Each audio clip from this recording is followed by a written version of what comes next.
Welcome to the world of exploration. Welcome to the world of learning. Let's start exploring. Let's start learning. This is your very own educator, teacher, philosopher, guide, mentor, preacher, one and all, and this is the one stop destination for all the solutions out there. Alright, so this is English Curricle, the Odyssey of Education, and the Edifice of Education. Right? Having said that, let's dive deep into the recesses and let's start learning with Sukriti Joshi ma'am. Alright, so in today's session I will be covering Lost Spring, which is written by Anis Jung, which is there in your CBSE board, class 12 English core subject, right? So herein we have Lost Spring.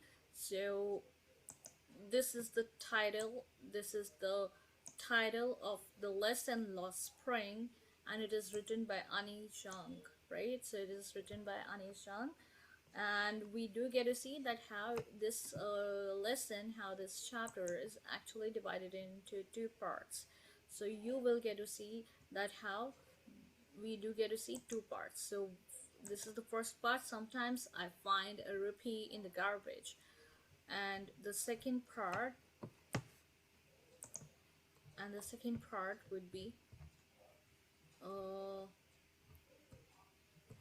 I want to drive a car. So this would be the second part.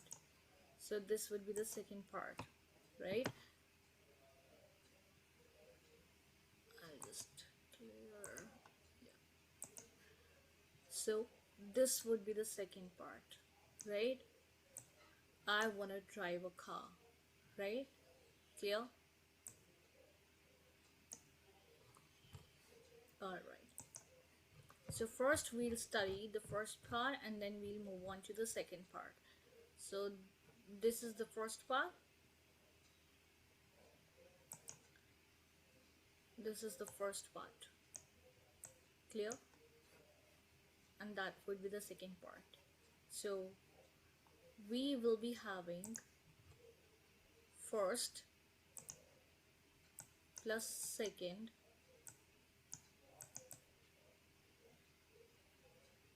which will make it to the entire title, Lost Spring, which will fall under Lost Spring. So we have two titles, two headings, right? So sometimes I find a rupee in the garbage. Let's start with it, the first part. So herein we do get to see that how Sahib is the main character, is the main protagonist around which the first part revolves. So Sahib is the rag picker over here. We get to see that what is his profession. So he's basically a rag picker, right? So every morning the author, meets Sahib and his friends scrounging for gold in the garbage dumps of her neighborhood. Sahib and his family hail from Bangladesh. So they actually hail from Bangladesh. They're not the citizens of India. Their roots are from Bangladesh and they come from Bangladesh. But they have left their home a long time ago. But we do get to see that how they have left their homes a long time back. And why did they leave their home? Because storms actually washed away their fields and homes. So they had their fields, they had on which they used to grow crops. So they had their fields, they had their homes. So the storms actually created a havoc in their lives, right? Reducing them to a state of abject poverty. So it actually reduced them to a state of abject poverty, right? So they were now poverty stricken, right? Which they left behind in the hope of finding a better life. And so therefore they had to leave, and therefore they made this decision of leaving Bangladesh, their country, their native country, in order to in the hope of finding a better life, and in order to in the hope of finding better opportunities, right? For example, herein we do get to see the example of migration also. Why do people migrate? Like, for example, a lot of people, they migrate from their rural areas or from different parts of India, uh, from different regions, to South Delhi or to Delhi. Why? I because according to them, they find a lot of opportunities that they couldn't in their own states. So you can apply that factor as well, right? So that is why they came into the city looking for gold, and that is the reason that why they came in the city, and they were looking for gold. Now, what does gold symbolize? So what does it mean when I say gold? Let's dive deep.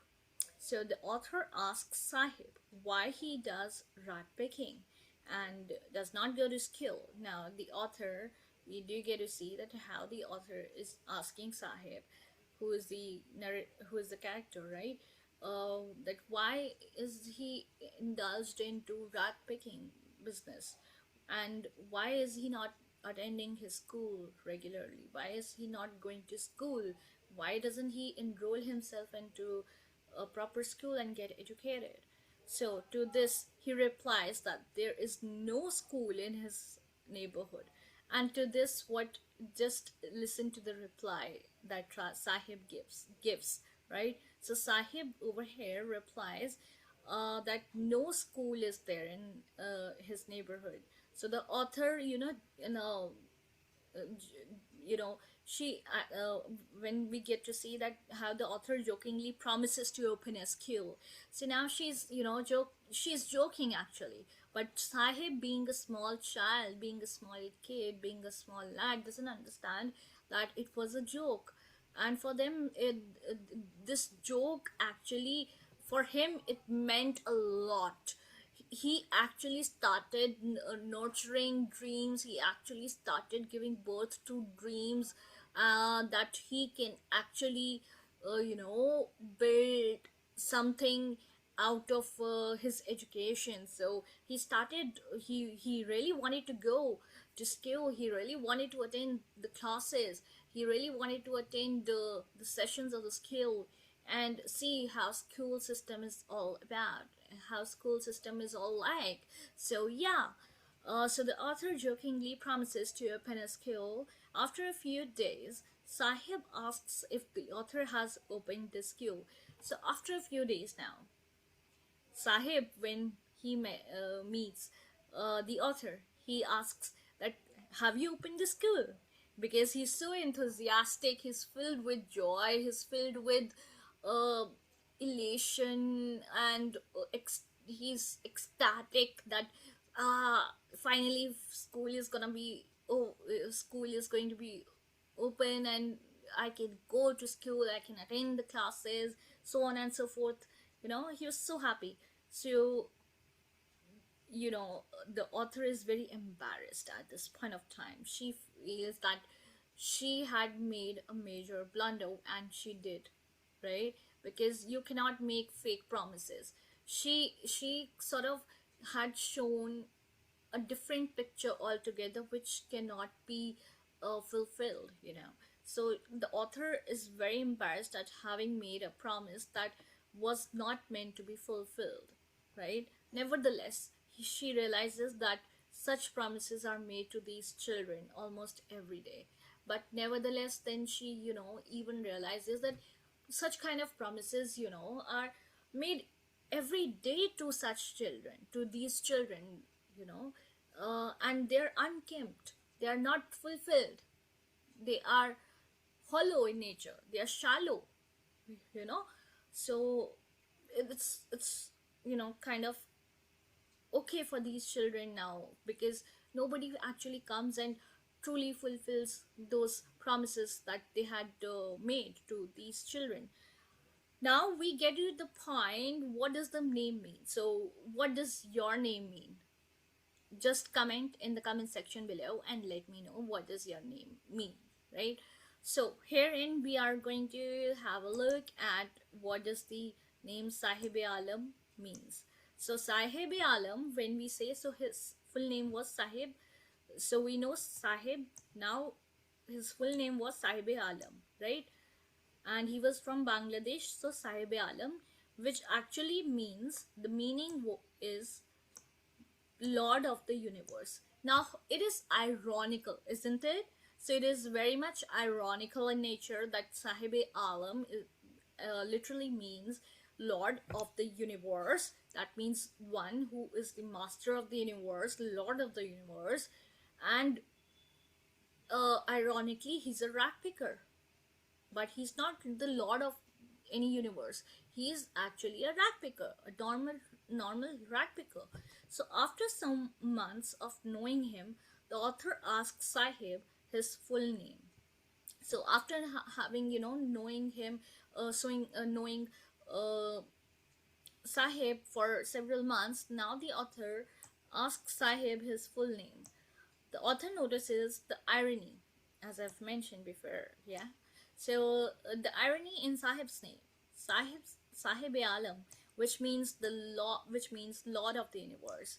She feels that Sahib would not believe what his name means, and she now truly feels that Sahib, if he is told what is the meaning of his name, if he's told, if she mentions that your name actually means Lord of the Universe, he wouldn't believe at all what his name means, because he in reality is a rat picker who is not able to, who is just uh, even he's not even educated, right? So she feels that Sahib would not believe that what his name means. Unaware of the meaning of his name, Sahib roams with his gang, so he doesn't know what his name means. He is unaware of the fact that what is the meaning of his name. So Sahib, keeps on roaming with his gang. So he has a gang, like here people also have a gang. So he similarly, we do get to see that how he also has a gang. So he roams with his gang barefoot on streets, and look, he's roaming barefoot. He doesn't even have slippers or shoes to buy. So he is roaming barefoot on the streets. The author curiously asks why they don't wear slippers. Now, she's very curious. The author becomes very curious about the fact that why they don't wear slippers. So one replies that his mother does not bring them down from the shelf. So one of them, see the reply. So one of them replies that the mother does not, that his mother does not bring them down from the shelf itself. And another says he wants shoes, and another one says that he does he requires shoes, right? So moving across the country, the author has seen many children walking barefoot. And moving across the country, we do get to see that how the author has seen many children walking barefoot. One of the explanations is that it is a, now this is very important again, the meaning of the name of Sahib, the meaning of Sahib was very important, and this is again very important. So moving across the country, the author has seen many children walking barefoot. Now, one of the explanations is that it is a tradition and not a lack of money. So they actually provide this kind of explanation that it is a kind of tradition, that walking barefoot is very much in their tradition, and it is a part of their tradition, and it is not out of poverty. It is not out of uh, being poor. It is not out of lacking money, but it is a part of their tradition, staying barefoot. So Anis wonders if this is just an excuse to explain away, a perpetual state of poverty. So now Anis Jung is basically thinking about that. Anis wonders that if this is just an excuse to explain away a perpetual state of poverty, that that is there, right? So perpetual state, continuous state of poverty, which one tends to uh, stay with, right? Clear? All right. Then author pained by the fact that the rag pickers are still barefoot. So now author has this grief that how these rag pickers are still barefoot. So the author remembers a man from Udupi who, as a young boy, would pass a temple where his father was a priest and pray for a pair of shoes. 30 years later, the author visited his town. Behind the temple, there was the house of a new priest. Anis noticed the young boy of the priest who arrived panting like this, right? So he was wearing shoes. The writer was reminded of the boy who prayed that he should never lose his shoes. The goddess had granted his prayer, as most of the young boys there now have shoes to wear. As against this, the rag pickers in the author's neighborhood still remain barefoot. So we get to see over here that how the author remembers a man from Udupi. So now author is remembering a man from Udupi, right? A man from Udupi, right? Who as a young boy would pass a temple. Who as a young boy would pass a temple where his father was a priest and pray for a pair of shoes. Now can you see their predicament? Now he actually prayed for a pair of shoes. Now can you just see the level of lack of money, or the lack of wealth, or or poverty stricken they are, that they are, their desire is to just possess shoes, which is uh you know which is like totally being in want, in need. So 30 years later, the author visited his town. Behind the temple, there was the house of a new priest, and behind the temple, there was a house of a new priest. Anis Jung noticed the young boy of the priest, and Anis Jung noticed the young boy of the priest who arrived panting. He was wearing shoes, and he was wearing shoes. The writer was reminded of the boy who prayed, and this actually led her to the uh, uh, this actually led her to connect the dots, and therefore she connected the dots, and she thought of the boy who was actually praying for having a pair of shoes, so that he should never lose his shoes. So, and he not only prayed for shoes, he actually also prayed for never ever losing those shoes. Can you believe the amount of faith and amount of desire that one tends to have towards even the smallest of things, that we tend to take it for granted. So the goddess had granted his prayer, and we get to see that how God has granted his prayer, as most of the young boys, there now have shoes. So there most of the boys have now shoes to wear. As against this, the rag pickers in the author's neighborhood still remain barefoot. But we do get to see that how this is in contrast with to what the rag pickers situation is right now.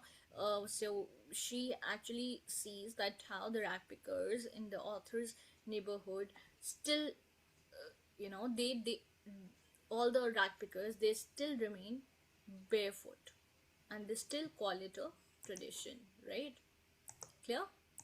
All right. So now we'll move on to garbage as a cold, right? So garbage is cold. Now,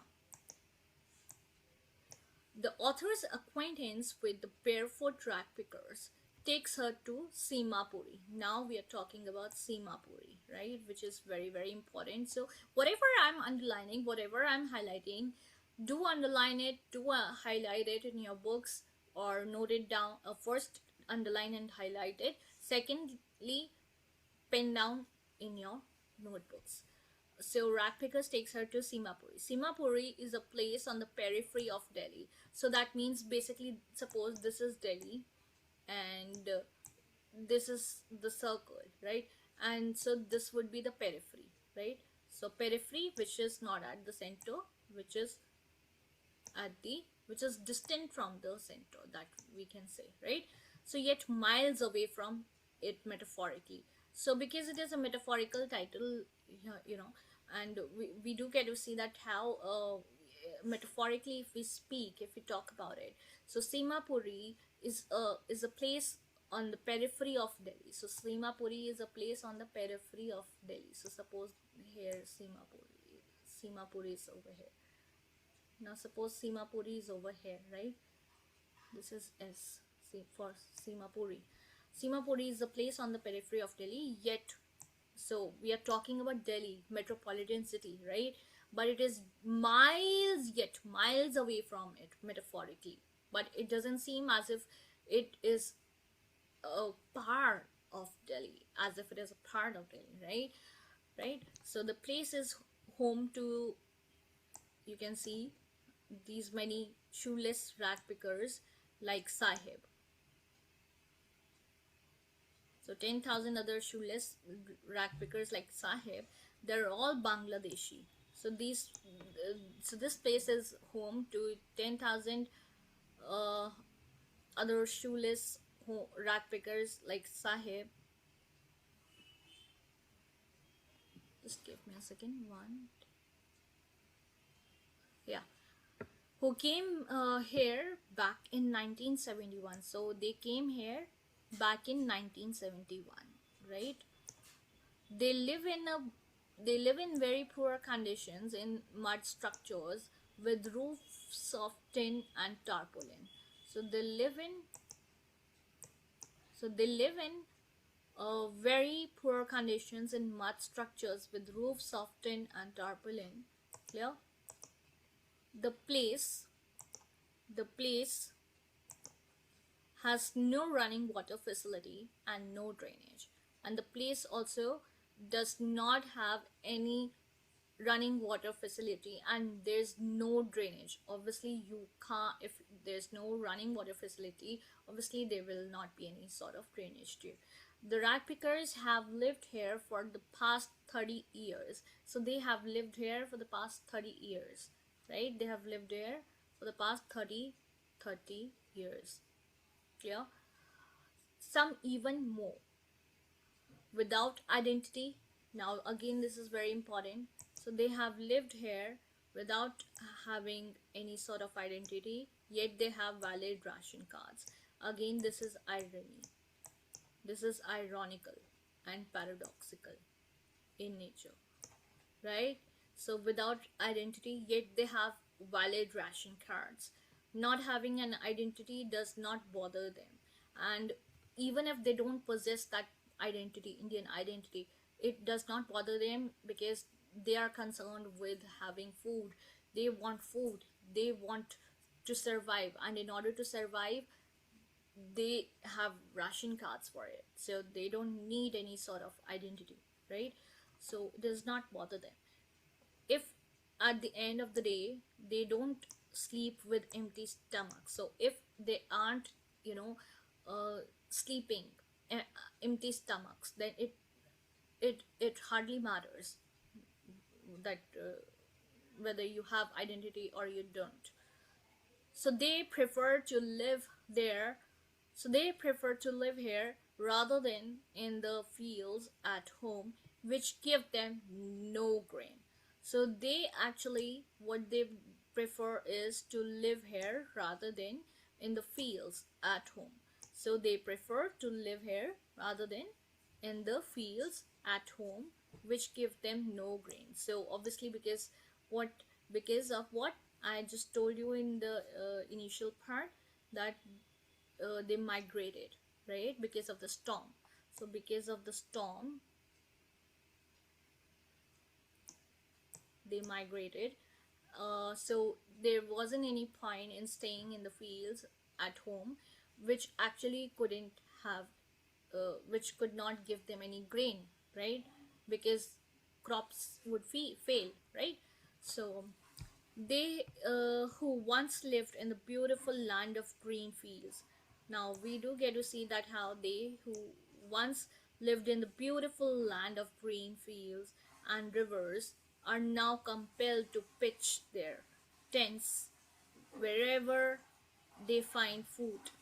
So they who once lived in the beautiful land of green fields, so they once who lived in the beautiful land of green, underline that, fields and rivers, are now compelled. Now can you imagine that how they were living amidst such beautiful land of green fields, green fields and rivers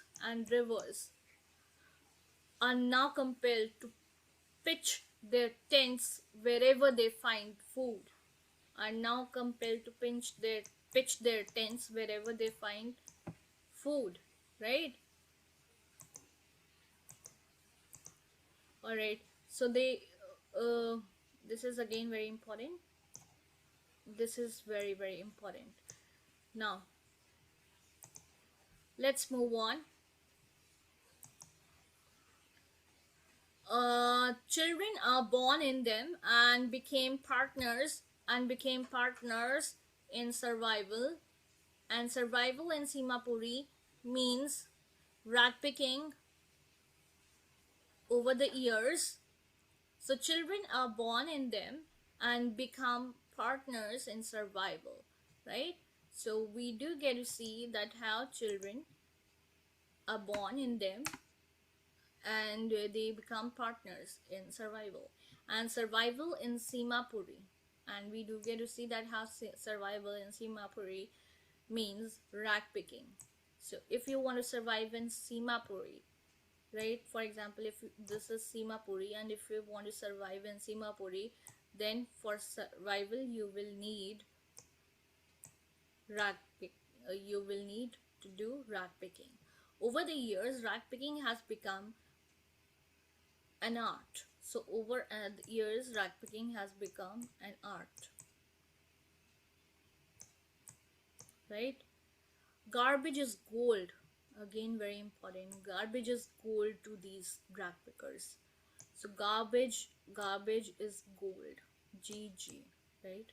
Like SR, Simapuri, and Simapuri and survival, right? SSR and GG, gold, garbage gold, right? So it is their only support and means of income.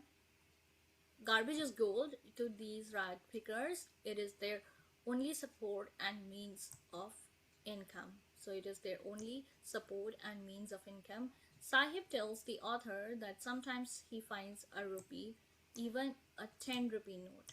So Sahib is actually telling the author that sometimes he finds a rupee or even a 10 rupee note. So for him, even a 10 rupee note or even a rupee note, even a rupee note or even a 10 rupee note, is something that is like a gold, mining and then finding out, like they scrounge, right? They scrounge in the garbage. Similarly, they act as a kind of a miner who are mining and finding out gold, right?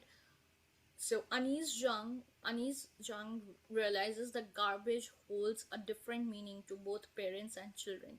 Herein, again, this is very important, that how garbage actually holds different meanings to, for both parents and children. For parents, it is the source of their livelihood. So for parents, it actually is the source of their livelihood. So it is the means of their survival. It is the source of their livelihood, providing them with food and shelter. So if they will be involved in rat picking. It would be providing them with food, with shelter for children. It is wrapped in wonder, and for children it is wrapped in so food and shelter for adults and wonder for children, right? Here, then then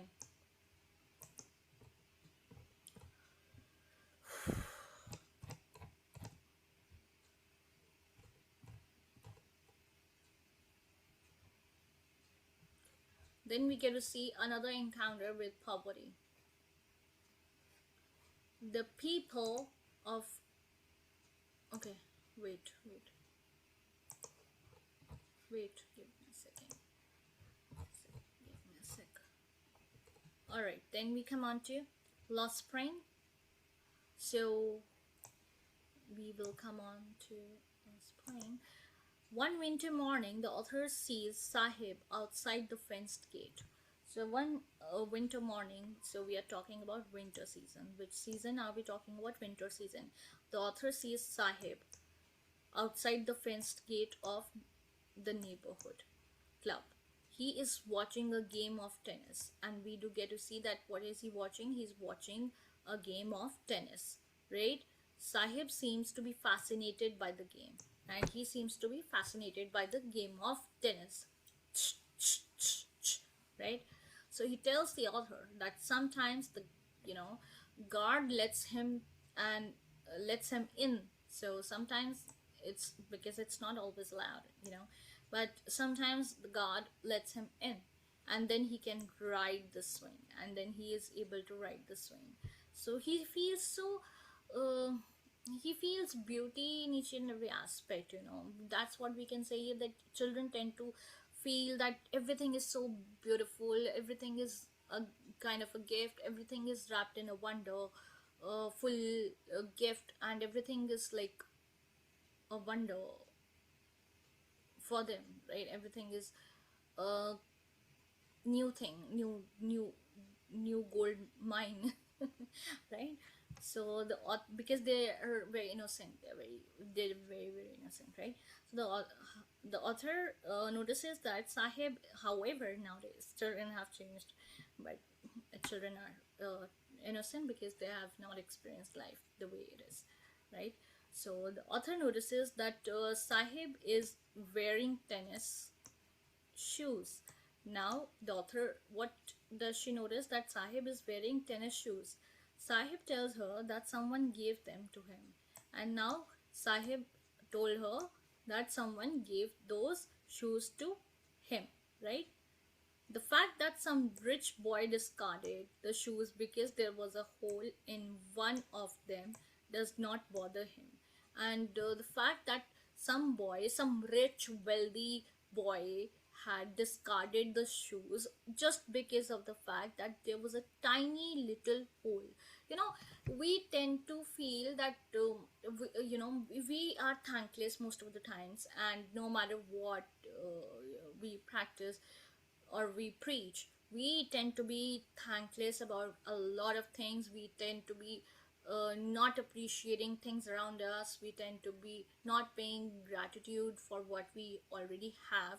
So we tend to become thankless and not appreciating things, always cribbing and crying about things that for wealthy people especially, even a small tiny hole, you can imagine a child who is walking barefoot and who has been working barefoot and who has been indulging in and doing rat picking for from such a young age, um,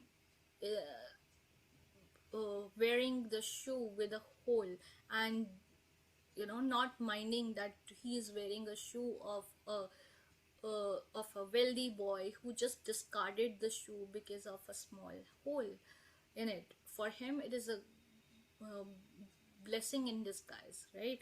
For Sahib it is a blessing in disguise. For Sahib, who has walked his whole life barefoot, it is like a dream come true. So for Sahib, who has walked barefoot all his life, it is like a dream come true for him. That having or possessing those shoes, and they are not even normal shoes, mind you, they are tennis shoes with a tiny hole in it. So for him, it is like he has got everything, right? And if I ask you guys, what do you want, all of you, including, we tend to be greedy sometimes, including me as well, including all of us, or I think all the human the majority of the human race, we will tend to be like, we want this, we want that. But no, there are people who don't possess anything, and you know uh, we shouldn't make empty promises. At least if we can't keep them, we should try to in fact help them out if we can, in any way.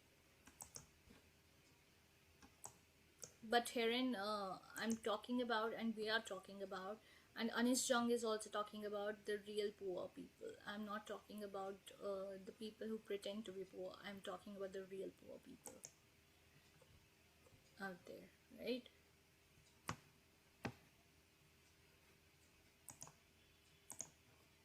Now we get to see, we get to the point wherein we talk about Sahib no longer uh, remains his own master. So now Sahib is no longer his own master. Now we will have a glimpse at it, and we are gonna see that how come he's not his own master, no, now, right? How come the situation has changed and turned? So, and what does he mean by not being his own master? Because he was up until now his own master. How can we say that? Because he chose those, he had chosen that profession of rat picking, and he used to love it, he used to adore it, like he used to, because he used to find it as a gold mine. He used to, for him, garbage was like gold, was like gold. And yeah, so he used to scrounge, and he used to find something or the other, and he used to get ecstatic about it. And it was a means of his survival and his parents' survival, as well as for their survival, right? So one morning the author sees Sahib. So one morning the author sees Sahib on his way to the milk booth. So one morning she sees Sahib on his way to the milk booth. He's carrying a steel canister. We get to see he's carrying a steel canister. Now, please note, whenever I highlight, whenever I underline, whenever I say please note, whenever I make use of any literary device, you have to mark it, right? You have to make sure that you are marking it right properly. He informs the author that now he works at the tea stall. So now he informs the author that he is actually now working at the tea stall and is paid rupees 800 and all his meals. So he's getting all the meals out there for the morning, for the afternoon, for the evening, for the night, right? So he's getting uh, paid 800 rupees. That means a lot. That is a lot of money, right, that he's getting. Earlier he could not even make it to that extent. Even if he stretched one day, or even if he found something 1 day or 2 days, still, now he's getting 800 rupees, and with all his meals added to it, right? So morning, afternoon, evening, night, all the meals are added. Still he's not happy. But the author feels that Sahib is not happy. But author feels that Sahib is not happy anymore. His face has lost its carefree look. We get to see that how his face has actually lost that carefree look that he actually possessed, right? So when he was a rag picker, when he used to pick, when he was a rag picker and he used to pick rag, I mean, when he used to pick the garbage, right? So he had that carefree look. Now he no longer possesses that look. The steel canister seems heavier than the plastic bag. So earlier he had plastic bag which symbolizes. Here it acts as a symbol. Plastic bag means freedom. He was free to act any way, and this actually curtailed his freedom, right? So he was free to do to uh, scrounge amidst the garbage. He was free from the burdens. He did not know then what he was doing. He enjoyed doing what he loved and enjoyed doing what he was doing. And canister, actually, because it was made up of steel, it seemed heavier. Again, it is a symbol that now there are more responsibilities that have come up, you know. So the bag was his, but the canister belongs to the owner. So now the bag was his, right? The bag was his possession. His means it was his possession. Whose? Sahib Alams, right? Sahibs. And the canister, we get to see the, you know, the heavy steel canister actually belonged to the owner. And who was the owner? It was not the rack picker. It was not the rack picker Sahib who was the owner now. It was somebody else at the tea stall who had the tea stall. So Sahib is no longer his own master, right? So Sahib is no longer his own master. We get to see that Sahib is no longer his own master. Sahib is no longer his own master. Clear? With this, I would like to end the session. I hope you liked it. And if you liked it, give it a thumbs up. Just give me a sec. So, and if you liked it, give it a thumbs up. Do like, share, and subscribe to my channel. And give it a thumbs up for sure. Do like, share, and subscribe to my channel. Hit the notification bell icon so that you get notified whenever I upload any sort of video. Still then, stay tuned to Sukriti Ma'am's updates and Sukriti Joshi Ma'am's updates. And whatever I'll be uploading, you'll be notified whenever I upload any sort of video. Just click the notification bell icon, then you'll get the options all and other options. Just select the option all so that you get notified for each and every video that I upload, right? So this is Sukriti Joshi Ma'am signing off. Bye. Radhe Radhe, Jai Shri Krishna.